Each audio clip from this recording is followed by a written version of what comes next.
midwives. Massive achievement, but more needs to be done. So please give a warm welcome to Charlotte.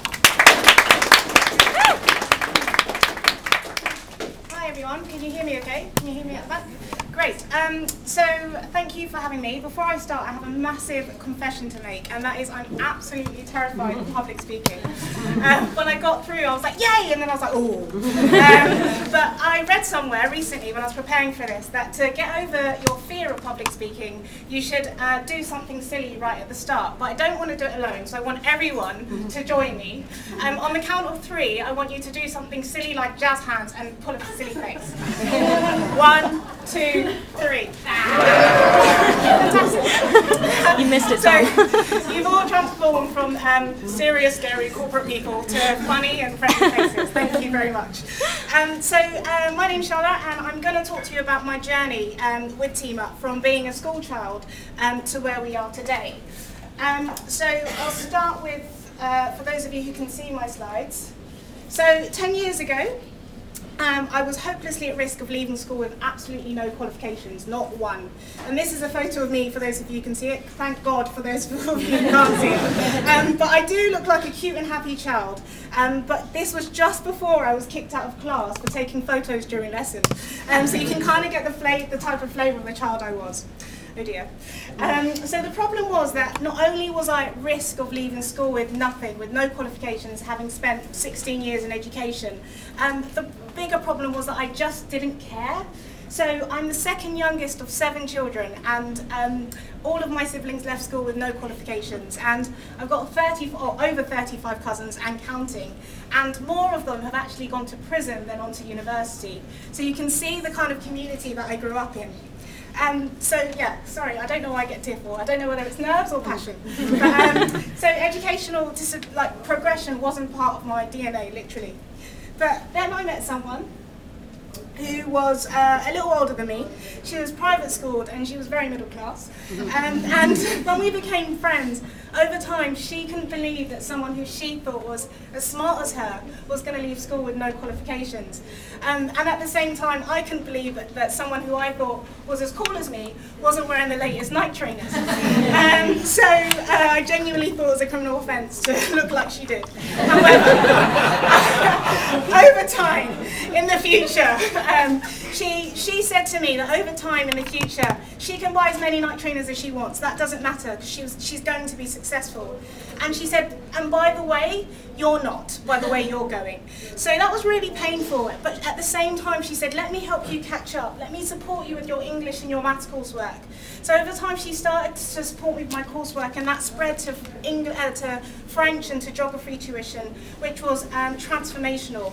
And I actually went from being that kid who was at risk of leaving school with nothing to going on to university and leaving school with A's and A stars, which was a real surprise to my entire community. So she not only changed my future, but she left me with a passion and a hunger to do well in everything that I do, whether I enjoy it or not. And it's a real sense of discipline and a desire to make a difference to younger people in my family. So, fast forwarding to 7 years ago, I secured a place at King's to read biochemistry, and I quickly realised that there were very few people like me. So I went to a local school, Lillian Bayliss in Vauxhall, and I asked if I could help I asked the head teacher if I could help anyone, and he literally bit my hand off. So I started tutoring 3 girls, and he asked. So I kind of started tutoring 3 girls, and initially their friends came into the lessons and trying to get them out, but then I inspired them to stay and talked to them about my passion, which was science. And so the head teacher asked if I knew anyone else who could come to the school to deliver tuition, which he simply couldn't afford. So I went back to my university and I got more people involved, and by the end of that year we had 20 tutors supporting nearly 100 disadvantaged school children. The word quickly spread of young, inspirational and Nike trainer wearing university students who were providing free tuition, and more school children wanted to get involved, which meant that I had to find more inspirational students from other universities to get involved. And by the time I left uni, which included my degree and 2 postgraduate qualifications, I went from tutoring my first 3 girls to supporting over 200 children using university students from across 4 universities. So that's our model, partnering ambitious, inspirational university students to provide high quality tuition to children from low-income backgrounds who couldn't afford it. So the last 3 years have been quite a great, okay, all right, I get it. In the last 3 years, we registered as a charity in 2012, and since then we've tutored over 2,000 children, and we've measured the grades that they've achieved versus what they were statistically likely to achieve. And I'm really proud to say that 89% of our young people left school or were on track to leaving school with the basic qualifications versus 23% who were statistically expected to or predicted to when they joined the programme. If that's not success, I really don't know what is.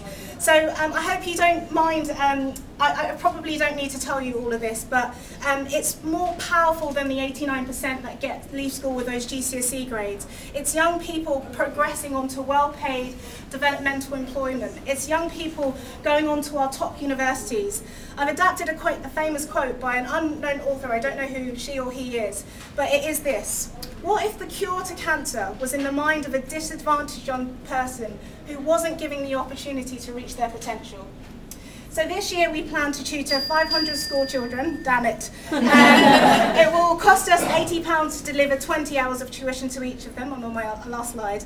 So today, ladies and gentlemen, I'm asking you to give as much as you can to help us deliver as many of those 500, tuition to as many of those 500 children as possible. And I've got some other support, but you can read the slides or ask me a question about other support.